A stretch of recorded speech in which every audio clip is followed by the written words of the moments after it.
naman natin sila masisi sapagkat sa bilis ng pangyayari, mahal nila ang Pangulong Duterte sapagkat alam nila ang tanging kasalanan lang, kung matuturing nating kasalanan, ay yung kanyang naisip na paraan para iligtas ang kanyang bansa doon sa panganib na dulot ng droga na malala na nakita niya sa kanyang panahon. Sa kanyang maraming pagsasalita, sinabi niya, kailangan kong iligtas ang mga pamilya, ang mga mamamayan sa harap ng napakalaking panganib na yan. Ang kaligtasan nila, ang kanilang kapakanan, ang kanilang kinabukasan, ang katahimikan, ang kumpiyansa nila sa pamahalaan ay importante sa akin. Ito ang nalalaman kong paraan sapagkat alam ko na kapag hindi ko nasugpo ito na ang magiging daan kung paano babagsakan natin. Yun ang kanyang pananaw ng panahon niya. Siya lamang ang merong karapatan na humusga ayon sa kanyang pagkakaintindi sa sitwasyon ng ating bansa. Wala tayong magagawa. Siya yung Pangulo. Yun ang patakaran na gusto niya. At sinasabi ko nga, wala naman tumutol. Wala naman nagdemanda sa kanya habang yung programa na yon ay sinakatuparan. Walang isa mang ahensya ng gobyerno ang tumutol. Ang totoo niyan, binigyan pa ng budget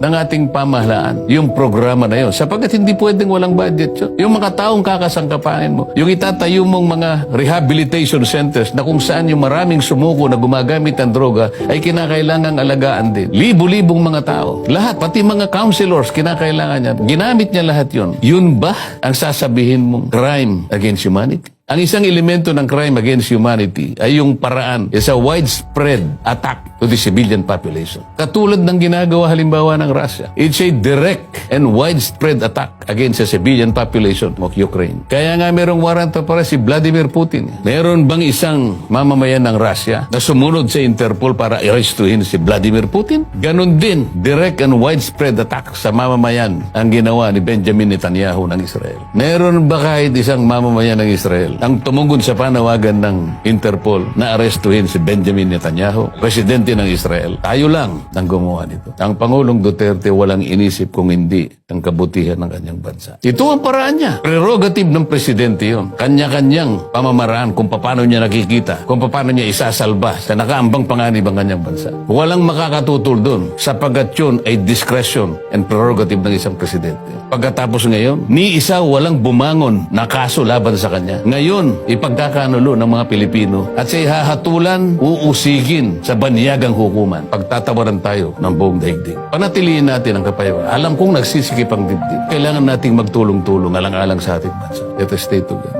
And let us utilize our collective fortitude to help our country in this emerging crisis.